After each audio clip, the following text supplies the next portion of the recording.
Jadi kalau Anda sholat kok masih sering salah, dan saya yakin semua orang juga gitu, kalau nggak nabi, nggak wali itu ada ya kesalahan-kesalahan yang tidak fatal-fatal banget, karena ada kebaikan yang Anda lakukan, yaitu ketika Anda dipanggil, Anda istijabah, Anda mengiyakan dengan menghadap. Itu sudah bagus. Nah, setelah menghadap ternyata disuruh apa itu tidak nurut. Disuruh apa nggak nurut itu satu kesalahan yang tidak mengganggu poin pertama tadi, Anda menghadap. Sehingga banyak cerita di hadis-hadis, ada sahabat yang zaman itu tidak soleh-soleh banget. Zaman itu ketika Nabi, saya ini mau sholat ya Rasulullah, tapi jangan diminta berhenti dari begini-begini. Beliau menyebutkan sekian kemungkaran sahabat tadi. Nabi komentarnya itu sayan hahumayakul. Nanti kalau sering sholat lama-lama ya enggak begitu. Nah ini kelirunya kita sebagai manusia. Lama-lama juga baik, itu kita kira itu terus harus sekarang gitu loh.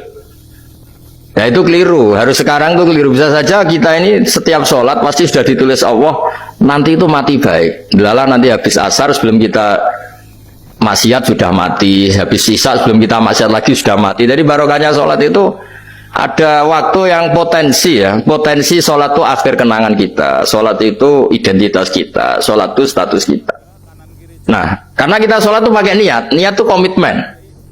Sementara kalau Anda maksiat itu tidak pakai niat, karena zallah itu ya ada niat maksiat, tahu-tahu mungkin di bis ketemu orang cantik, terus agak jelalatan, tapi kan tidak niat. Tapi kalau sampai sholat kan datang ke masjid, bayangkan diimami ini, nanti kamu takbir, nanti kamu baca ini, baca ini. Jadi benar-benar komitmen, itu status kita.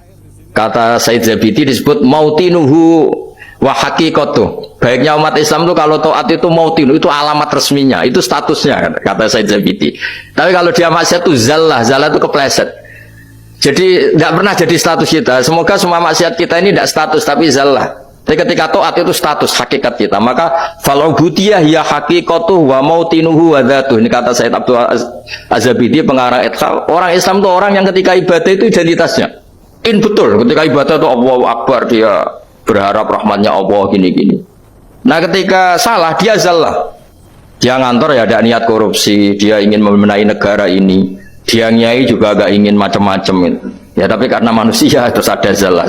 Nah semoga semua kesalahan kita ini zallah itu ya cara Jawa kepleset, tidak mental, dan semua kebaikan kita ini mental, yaitu kebaikan yang jadi tempat kita, identitas kita, haqiqatuh wa mautinuh wa dzatuh. Tapi jangan pernah berpikir kalau apa artinya sholat kalau kita masih melakukan kemungkaran, itu salah besar. Sholat itu wajib, dengan Anda sholat itu sudah mengurangi kemungkaran Anda, karena Anda tidak melawan ketentuan Allah Ta'ala. Kayak kita orang Indonesia, meskipun kita koruptor, mau jadi KTP Indonesia sudah bagus, kita mau jadi warga Indonesia, meskipun setelah itu kita korupsi dan salah, tapi lumayan jadi mau jadi warga apa? Indonesia. Orang mau sholat artinya dia menstatuskan diri sebagai hamba Allah. Teken kontra, kalau saya ini hambamu ya Allah, anta robbi, iya karena butuh, iya karena stain. Soal salah ya salah aja, yang sama, kita tetap warga Indonesia meskipun kita salah. Meskipun kita koruptor, meskipun kita salah, tetap aja warga Indonesia yang berhak mendapat jatah makan meskipun di penjara, meskipun apa. Sama, kita ini hamba Allah yang mengakui kalau Allah itu Tuhan, kita hamba. Dan barokahnya pengakuan itu insya Allah di cerita-cerita syafaat, kalau kita dosa atau apa, insya Allah dapat syafaatnya Rasulullah SAW, karena kita tidak pernah lari dari status kehambaan. Ini yang harus dipegang, makanya status kehambaan ini nggak boleh hilang. Kita harus sering bilang Robbi, Robbi, Tuhanku yang merawat aku, yang memberi aku.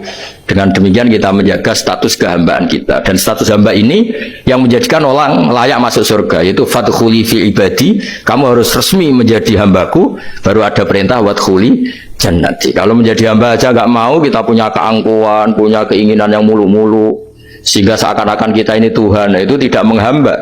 Kita harus fadkhuli fi ibadi, baru wadkhuli jannati. Saya kira demikian, semoga ini manfaat.